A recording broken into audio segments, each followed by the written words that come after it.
Jacobabad bureau chief Ghulam Hussain Jakhrani JUI शहरियुनि ऐं अक़लियतुनि पारां Kashmir यकजहती rally ज़िले अमीर डॉक्टर AG अंसारी जी अॻुवाणी में कढी वई।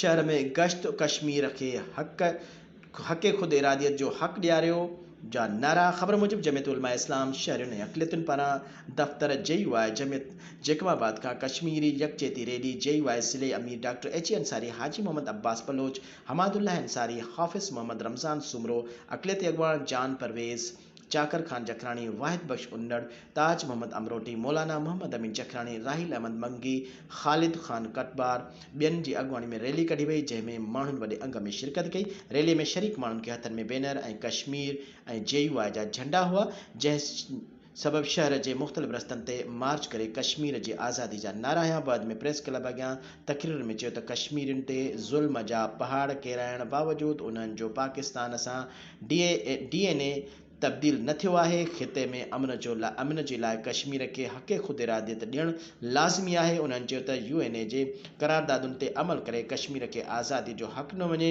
कश्मीरियुनि सां असां जूं दिलियूं धड़की रहियूं आहिनि ऐं कश्मीरियुनि जी आज़ादी ते असां उन्हनि सां गॾु आहियूं।